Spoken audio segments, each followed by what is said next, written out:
Hi అండి, నమస్తే. ఈరోజు వీడియోలో మనం మా ఇంట్లో తరచుగా చేసుకునే మిరియాలు టమాటా చారు చూపిస్తున్నానండి. చాలా చాలా టేస్టీగా ఉంటుంది. ఏ ఫ్రై కర్రీకైనా సూపర్ కాంబినేషన్. అంతేకాకుండా చలికాలంలో గొంతు బొంగురుపోవడం, జలుబు వస్తుంటాయి కదా, అలాంటప్పుడు ఈ చారు చేసుకొని తినండి, మనకి చాలా రిలీఫ్గా ఉంటుంది. మరి రెసిపీలోకి వెళ్ళిపోదామా? బాగా పండిన 3 పెద్ద టమాటాలు తీసుకొని వాటిని ఈ విధంగా స్క్వీజ్ చేస్తున్నాను అనమాట. దాంతోపాటుగా కొంచెం సేపు నానబెట్టిన నిమ్మకాయ సైజంత చింతపండు, అలాగే తగినంత ఉప్పు వేసుకొని మనం బాగా స్క్వీజ్ చేయాలి. ఇలా మీరు మిక్సీలో కూడా చేయొచ్చు. మీరు ఎంత బాగా స్క్వీజ్ చేస్తే చారు అంత రుచిగా వస్తుంది. చూసారు కదా, మొత్తం ఇవన్నీ కలిసిపోవాలి. ఇప్పుడు అందులో మనం 1.5 లీటర్ల వరకు నీళ్లు పోసుకోవాలి. నీళ్లు పోసిన తర్వాత గుప్పెడు కరివేపాకు, గుప్పెడు కొత్తిమీర, అలాగే 1/2 టీ స్పూన్ పసుపు, 1 టీ స్పూన్ అల్లం వెల్లిపాయ పేస్ట్ వేయాలి. ఈ మిశ్రమాన్ని బాగా కలిపేసి పొయ్యి మీద పెట్టుకోవాలి.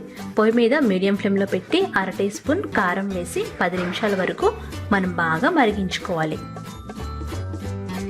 ఇప్పుడు మనం మసాలాని గ్రైండ్ చేసుకుందాం. ఈ మసాలా కోసం 2 ఎండుమిరపకాయలు, 1 టీ స్పూన్ జీలకర్ర, అలాగే 2 టేబుల్ స్పూన్ల కందిపప్పు, 6-7 వెల్లుల్లి రెబ్బలు, 1 టీ స్పూన్ మిరియాలు, ఇవన్నీ తీసుకోవాలి. వీటిని మనం వేయించాల్సిన అవసరం లేదండి, పచ్చిగానే మనం ఇలా దంచుకోవాలన్నమాట. ముందుగా మనం రోట్లో కందిపప్పు అలాగే మిరపకాయలు దంచేసేయాలి. ఈ విధంగా దంచిన తర్వాత మనం మిగతా సామాన్లు వేసేసి చక్కగా దంచుకోవాలి. ఇలా మీరు మిక్సీలో కూడా మెత్తని పొడిలాగా గ్రైండ్ చేసుకోవచ్చు. ఇప్పుడు ఈ చారు మసాలాని మనం మరుగుతున్న చారులో వేసేసేయాలి.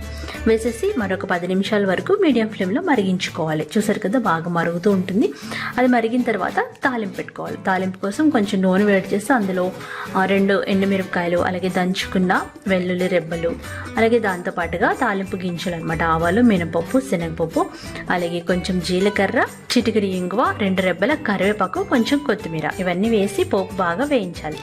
వేగిన పోపుని చారులో వేసేసి మరొక 2 నిమిషాలు మరిగించుకోవాలి. అంతేనండి, ఎంత రుచిగా ఉండే చారు రెడీ అయిపోతుంది. ఈ చారు నేను చాలా తరచుగా చేస్తూ ఉంటానండి. ఎప్పుడైనా ఫ్రై రెసిపీ చేసినప్పుడు కంపల్సరీ ఈ చారు ఉండాల్సిందే. మీరు కూడా ఈ చారు రెసిపీ ట్రై చేసి మీకు ఎలా వచ్చిందో కామెంట్ చేయండి. ఈ వీడియో నచ్చినట్లయితే లైక్ చేయండి, షేర్ చేయండి, సబ్స్క్రైబ్ చేసుకోండి.